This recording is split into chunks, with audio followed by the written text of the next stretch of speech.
नमस्कार, मेरा नाम है डॉक्टर पुरु धवन और आज इस वीडियो में हम बात करने वाले हैं मेमोरी के बारे में कि पार्किंसन पेशेंट में जो मेमोरी का इश्यू होता है उसको हम कैसे समझ सकते हैं और कैसे इसको सॉल्व कर सकते हैं। क्योंकि जब भी पार्किंसन का पेशेंट आता है तो उसके साथ जो घर वाले होते हैं वो अक्सर कंप्लेंट करते हैं कि इनकी मेमोरी वीक हो रही है। अब मेमोरी वीक होना एक एज का सिम्टम भी है, बट ऐसा नहीं है कि हम इसे ठीक नहीं कर सकते, क्योंकि हम सब जानते हैं कि हमारा जो ब्रेन होता है वो बहुत ज़्यादा अडेप्टेबल होता है। इसको जिस चीज़ में हम चाहें हम इसको ट्रेन कर सकते हैं। और अगर हमें लग रहा है कि हमारी ब्रेन की फंक्शन किसी प्रोसेस से जा रही, किसी बीमारी से भी जा रही है, तो भी हम ब्रेन की ट्रेनिंग कंटिन्यूअस रखकर उसके इफ़ेक्ट को नलिफाई या उसके इफ़ेक्ट को बहुत कम कर सकते हैं। उसके लिए आपको समझना पड़ता है कि हमारा ब्रेन काम कैसे कर रहा है। हमारा ब्रेन जो है वो बहुत सारी चीज़ों पे डिपेंडेंट होता है। ब्रेन देख नहीं सकता डायरेक्टली, वो सुन नहीं सकता डायरेक्टली। इसलिए हमारी बॉडी में बहुत सारे सेंसरी ऑर्गन्स होते हैं। हम आँखों से देखते हैं, कानों से सुनते हैं, नाक से स्मेल करते हैं। जब हम कोई भी चीज़ महसूस करें किसी भी सेंसेस से, वो एक इन्फॉर्मेशन बनती है। वो इन्फॉर्मेशन इलेक्ट्रिकल फॉर्म में हमारे ब्रेन में जाती है और ब्रेन के जो स्पेशलाइज्ड सेल्स होते हैं, वो उसे स्टोर कर लेते हैं।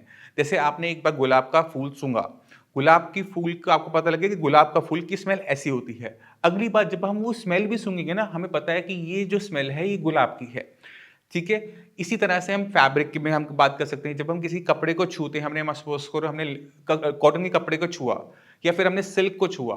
अगली बार अगर आप आँख बंद करके भी उस कपड़े को वैसे छुओगे ना, आपको पता है कि ये जो टच है ना, ये सिल्क का है, ये टच जो है वो कॉटन का है।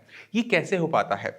इसको समझने की ज़रूरत है कि हमारा ब्रेन जो है वो एक कंप्यूटर की तरह काम करता है, वो एक सीपीयू की तरह काम करता है। जब भी हम किसी चीज़ को महसूस करते हैं, तो हमारी बॉडी एक इलेक्ट्रिकल सिग्नल पास करके हमारे ब्रेन को बता देती है कि ये चीज़ ये है और वो हमारी एक मेमोरी में जाकर स्टोर हो जाता है। तो जितने अच्छी अटेंशन से फ़ोकस होकर हम किसी चीज़ को करेंगे, उतनी अच्छी हमारी मेमोरी बनती है।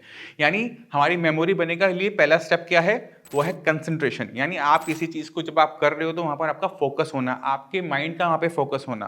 क्योंकि कई भी अगर ऐसे होता है जैसे हम किचन में काम कर रहे हैं, कुछ हमने रखा, हमने गैस पे छोड़ दिया, हम कुछ और काम करने लगे और हम उसे भूल जाते हैं। ये इसलिए होता है क्योंकि हमारा कंसंट्रेशन नहीं होता। हमें ये याद नहीं रहता कि हमने गैस पे कुछ चीज़ रखी थी। तो जब भी हम काम करें तो मेक श्योर करो कि आपका दिमाग उसी काम पे फोकस होके काम कर रहा हो, क्योंकि जितना ज़्यादा आप अच्छी तरीके से कंसंट्रेशन से उस काम को करोगे, उतनी अच्छी मेमोरी आपकी डेवलप होगी। एक और छोटे एग्जांपल से हम समझने की कोशिश करते हैं। अगर आप रोज सामान अपनी अलमारी में लगा रहे हो, अपने कपड़े लगा रहे हो, तो अगर आपको पता है कि ये नीली शर्ट मैं रोज आखिरी में लगाता हूँ, तो आपको क्या है, आपको पता है कि आपका जो मेमोरी है वो सबकॉन्शियसली भी पता है आपको कि आपकी जो ब्लू शर्ट है वो एंड में लगी हुई है, जो आपकी हैंगर होते हैं उसमें लास्ट में लगी हुई है। तो आपको रिकॉल करना आसान हो जाता है। तो अगर आप फोकस होकर के काम करोगे तो मेमोरी अच्छी बनेगी, पहली चीज़। दूसरी है स्टोरेज। अब जो स्टोरेज है वो ब्रेन के अंदर स्पेशलाइज न्यूरॉन सेल्स होते हैं जो मेमोरी को स्टोर कर रहे होते हैं। तो अगर किसी को पार्किंसन हो रहा है, ब्रेन के अंदर सेल्स डैमेज हो रहे हैं, तो ऑब्वियस है कि वो सेल्स भी डैमेज हो रहे हैं।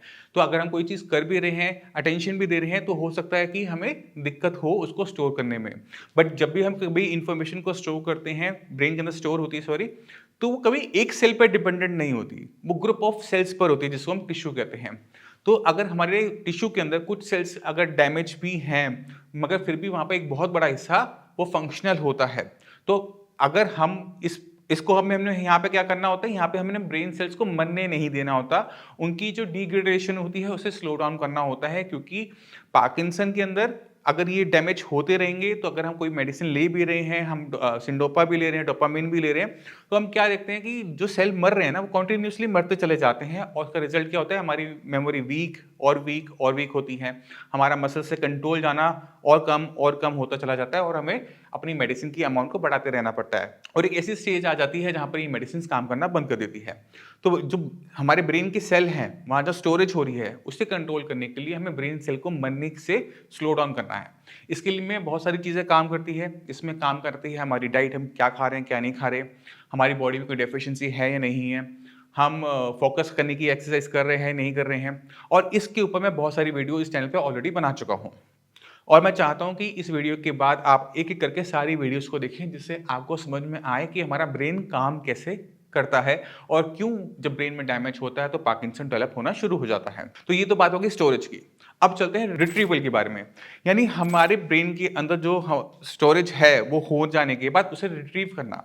अब पार्किंसन पेशेंट में ना ये थोड़ा-सा स्लो डाउन हो जाता है क्योंकि जो मैसेज है स्टोरेज के अंदर, उसको वापस भी हमें लेकर आना है। जैसे मैंने कोई गुलाब का फूल सूँघा था, मुझे एक बार मेरी मेमोरी में स्टोर हो गया। अगली बार मैंने बस स्मेल की है और मुझे ये इमेजिन करना है कि वो गुलाब का फूल है। ये किसी इंसान के अंदर मिलीसेकंड्स के अंदर हो जाता है, मगर जब हम पार्किंसन के पेशेंट होते हैं, उनको इस इन्फॉर्मेशन को प्रोसेस करने में थोड़ा लंबा टाइम लगता है। जैसे 3 से 4 सेकंड लग सकते हैं कि ये जो मैंने स्मेल सूँघी है, फिर वो बताएँगे कि ये तो गुलाब की है। तो मेमोरी कितनी अच्छी बनी है, वो इम्पोर्टेंट है। कैसे कितने फ़ोकस अटेंशन के साथ बनी है, वो इम्पोर्टेंट है और उसका रिट्रीवल। अब जो रिट्रीवल है, वो दोबारा से हमारे हाथ में नहीं होता क्योंकि ब्रेन के सेल्स काम कर रहे हैं। तो ब्रेन के सेल्स को एक्टिव रखना, फंक्शनल रखना बहुत ज़रूरी है। जैसे मैंने आपको वीडियो में पहले बताया कि हमारा जो ब्रेन है, वो बहुत ज़्यादा एडैप्टेबल है। जितना इसको यूज़ करोगे ना, ये उतना अच्छा होता चला जाता है। क्योंकि बॉडी में आप मसल्स देख लो, जितनी आप एक्सरसाइज करोगे उतनी अच्छी हो जाती हैं। जितनी ज़्यादा आप एक्सरसाइज करोगे, जितनी ज़्यादा आपकी बॉडी की ब्लड की डिमांड है, उस हिसाब से आपकी आर्टरीज और वेन बड़ी हो जाती हैं, फैल जाती हैं। तो हमने अपनी बॉडी को यूज़ करना होता है, चाहे वो मसल्स हों, चाहे वो हमारा हार्ट हो, चाहे वो हमारा ब्रेन हो। अब आप सोचोगे हार्ट का क्या? हार्ट तो मैंने बोल दिया। मान लो कि अगर आप एक्सरसाइज करते हो, तो एक्सरसाइज करते समय हमारी जो बीट है, हार्ट बीट है, वो स्ट्रांग हो जाती है, वो बेटर हो जाती है, हार्ट की मसल्स वहाँ पे डेवलप होनी शुरू होती है, तो ऐसे लोगों को हार्ट की दिक्कत कम देखने को मिलती है। अब आप समझ गए होंगे मैं क्या कहना चाहता हूँ। तो एक्सरसाइज इसलिए इंपॉर्टेंट है, मेडिटेशन ब्रेन के लिए इंपॉर्टेंट है, ये आपने अपनी लाइफ में ऐड करना है। आपने जो गलतियां हुई हैं पहले आप उसे भूल जाओ, जितना आपसे पॉसिबल हो सके अपनी लाइफ में जो गलतियां आप कर रहे हो उन्हें करना बंद करो, जिससे आपकी जो मेंटल हेल्थ है, आपकी जो फिजिकल हेल्थ है, वो बेटर होती चली जाए। अब हमें समझ में आ गया कि अगर मैं पार्किंसन पेशेंट में मेमोरी को ठीक करना है, तो पहली चीज है अटेंशन। जो काम कर रहे हो फोकस करो कि मैं वही काम करूं, उसके अलावा मैं किसी और काम के बारे में ना सोचूं, जिससे एक अच्छी मेमोरी मेरे ब्रेन के अंदर जाके बने। दूसरी चीज, ब्रेन की सेल्स को मरने मत दो, क्योंकि वही स्टोरेज करते हैं और वही रिट्रीवल करते हैं। अगर हम ब्रेन के सेल्स को कंटिन्यूअसली मरते रहने देंगे, तो हमारी मेमोरी वीक और वीक और वीक होती चली जाएगी। साथ साथ उसका जो मेमोरी का रिट्रीवल है, वो भी मुश्किल होता चला जाएगा। तो आपने ब्रेन को सेल को ना मरने के लिए अपनी डाइट में चेंजेस करने होते हैं, आपको अपनी फिजिकल एंड मेंटल एक्सरसाइज करनी पड़ती है, और जो आपको दिक्कत मेमोरी के साथ आ रही है और मेमोरी को और अच्छा करने के लिए आपको उस तरह के काम पकड़ने पड़ते हैं। अब ये काम कैसे हो सकते हैं, ये तो डिपेंड करता है कि पेशेंट की बॉडी में सिम्टम क्या आ रहे हैं। अगर पेशेंट को प्लस माइनस करने में दिक्कत आ रहा है, कैलकुलेशन के साथ दिक्कत आ रहा है, नंबर्स के साथ दिक्कत आ रहा है, तो नंबर्स वाला ही कुछ काम करना पड़ेगा।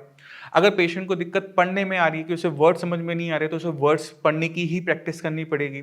तो ये डिपेंड करता है कि पेशेंट के साथ हमें किस टाइप की दिक्कत देखने को मिल रही है, क्योंकि हमें समझ में आ जाता है कि ब्रेन के अंदर कौन से हिस्से को नुकसान ज्यादा हो रहा है, जिसकी वजह से मेमोरी इफेक्ट हो रही है। क्योंकि ब्रेन के अंदर डिफरेंट डिफरेंट सेंटर्स होते हैं। जिस तरह का हम काम करेंगे, उस हिस्से में ही इंप्रूवमेंट हमें देखने को मिलेगी। यानी अगर मान लो मैं मैथ्स पढ़ता हूँ, मैथ्स में वीक हो रहा हूँ, मैं मैथ्स पढ़ता हूँ तो मैथ्स में ही अच्छा होऊंगा, मैं पोइट्री में अच्छा नहीं हो जाऊंगा, क्योंकि पोइट्री जो है वो इमेजिनेशन वाला पार्ट है और ब्रेन का दूसरा हिस्सा करता है। अगर मैं पोइट्री कर रहा हूँ, मैं इमेजिन कर रहा हूँ कि जैसे सपोज करो मैं हैरी पॉटर मूवी बनी, वो पूरी इमेजिनेशन पे बनी हुई ना, अगर मैं इमेजिनेशन वाला काम कर रहा हूँ तो मेरा लॉजिक वाला पार्ट इतना अच्छा नहीं होगा। तो ये डिपेंड करता है कि हमने सीखना क्या है, क्या चीज हमने अपनी बेटर करनी है। जो चीज आप अपनी बेटर करना चाहते हो, उसको आपको इतना करना है कि आपका ब्रेन वहां पे बेटर होना शुरू हो जाए, क्योंकि ब्रेन की एडेप्टेबिलिटी हमने यूज करनी है अपनी जो सिम्टम्स को सप्रेस करने में। मैं उम्मीद करता हूं इस वीडियो से आप काफी कुछ समझ गए कि पार्किंसन में मेमोरी का इशू क्यों और किस वजह से होता है। फिर भी कोई भी डाउट है, मैं अवेलेबल हूं, आप मुझसे आकर मिल सकते हैं, डॉक्टर की टीम है उनसे मिल सकते हैं। इसी के साथ मैं चलने की आज्ञा चाहूंगा। मिलते हैं अगले वीडियो में, तब तक के लिए नमस्कार।